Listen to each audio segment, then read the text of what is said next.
ମୁଁ ଆଜି ଆପଣମାନଙ୍କ ସହିତ ଏମିତି ଏକ ରେସିପି ସେୟାର କରିବା ପାଇଁ ନେଇକି ଆସିଛି ଯେଉଁଟାକି ଛୋଟଠୁ ବଡ଼ ସମସ୍ତେ ଖାଇବା ପାଇଁକା ବହୁତ ପସନ୍ଦ କରିଥାନ୍ତି। ସେ ହେଉଛି ପାସ୍ତା। ନମସ୍କାର, ପ୍ରିୟାସ୍ କିଚେନ୍ରେ ଆପଣମାନଙ୍କୁ ଅନେକ ଅନେକ ସ୍ୱାଗତ। ମୁଁ ଆଜି এই ପାସ୍ତାକୁ ଖୁବ୍ କମ୍ ସମୟରେ କମ୍ ସାମଗ୍ରୀରେ ବନେଇକି ଦେଖେଇବି, ଯାହାକୁ ଆପଣ ଇନଷ୍ଟାଣ୍ଟଲି ଘରେ ବନେଇ ପାରିବେ ଆଉ ପିଲାମାନଙ୍କ ଟିଫିନ୍ ବକ୍ସରେ ମଧ୍ୟ ଦେଇପାରିବେ। तेबे आपण ये टेस्टी पास्तार रेसिपी को देखिया पाई वीडियोटी को फुलच करंतु। तेबे चलंतु डेर न करी फटाफट रेसिपीटी स्टार्ट करनेबा।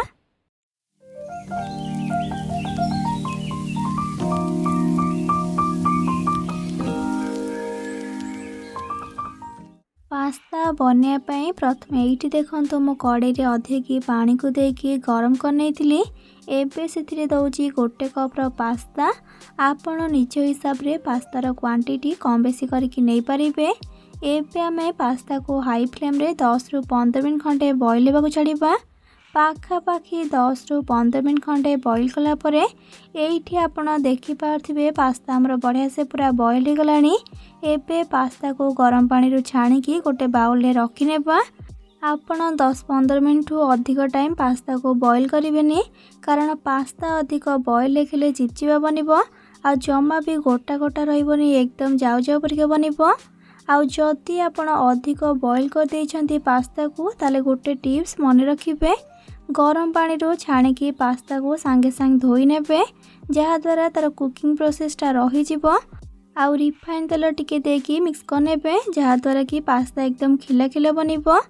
मोर जेहेतु पास्ता ये परफेक्ट बॉईल होती से मुझे प्रोसेसटा को करूनी।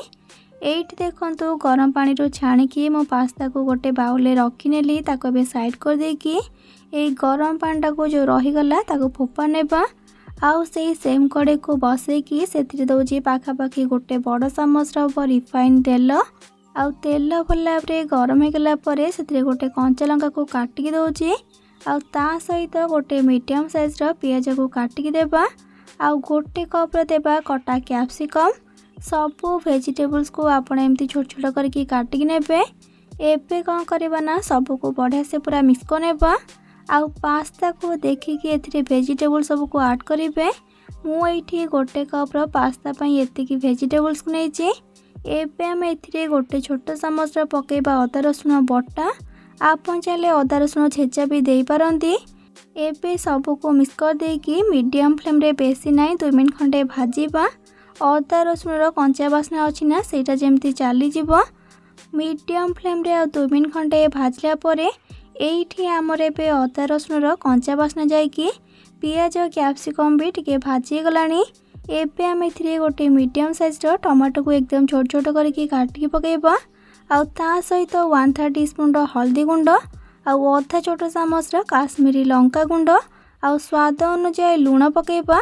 आउ सबू को मिक्स करके मीडियम टू हाई फ्लेम रे पाखापाखि 3 मिनट खंडे भाजीबा, जेमती कि टमाटो टिके खाली सॉफ्ट होकी भाजी जीवो। लुण जेहेतु टमाटो सा आम पकई नहीं से टमाटो सॉफ्ट होगा बेसी टाइम लगे। आउ हल्दी गुंड आपण अधिक यूज करेंगे, कम ही देवे। पाखापाखि 3 मिनट खंडे भाजला परे एइठी आपण देखि पारथिबे टमाटो आम टिके सॉफ्ट होकी सब जिनस बढ़िया से पूरा भाजी गलानी। एबे आम एथिरे गोटे बड़ चामच पकेबा टमाटो केचप। आपण चाहे टमाटो सॉस भी पके पारिबे। आउ सॉस दबा टाइम रे गैस फ्लेम को लो कर देबे, नले सॉसटा बहुत जल्दी पोड़ी जाकी कला पड़ी जिवो। सॉस को देला परे सब को भल भाव थरे मिक्स कर नेबा। आ मिक्स कर देकी सेथिरे बे बॉईल करके रखिथिबा पास्ता को ऐड कर नेबा। आ मसला सह पास्ता को एमती मिक्स करके मीडियम फ्लेम रे 3 मिनट खंडे भल भाव में कुक कर नेबा। आगर भी मो पास्तार बहुत सारा रेसिपी मो चैनल रे अपलोड करिछि। आपण से सब वीडियो को देखिया पई चाहुथिले एई वीडियोर तळे थिबा डिस्क्रिप्शन बॉक्स रे तार लिंक सब को पाई परिबे। ए पास्ता को खाली पिला माने कहीं बड़ माने भी खाइबा को बहुत पसंद करेंगे, कारण ये एते टेस्टी।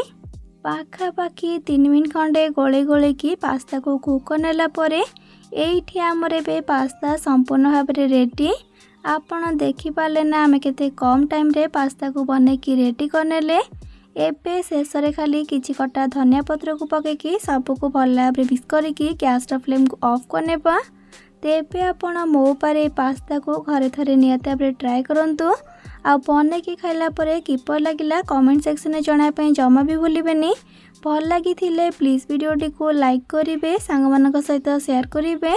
चैनल नुआ थिले प्लीज चैनल को सब्सक्राइब करने और पाखरे थिबा छोट bell icon all option click करेंगे, जहाँद्वारा मो अपलोड करथिबा मो समस्त वीडियो नोटिफिकेशंस आपण सर्वप्रथमे पाई परिबे। तेबे आज पई रहउची पुणी आसीबी नुआ रेसिपी नै कि से पर्यंत रहिली। लव यू ऑल, जय जगन्नाथ।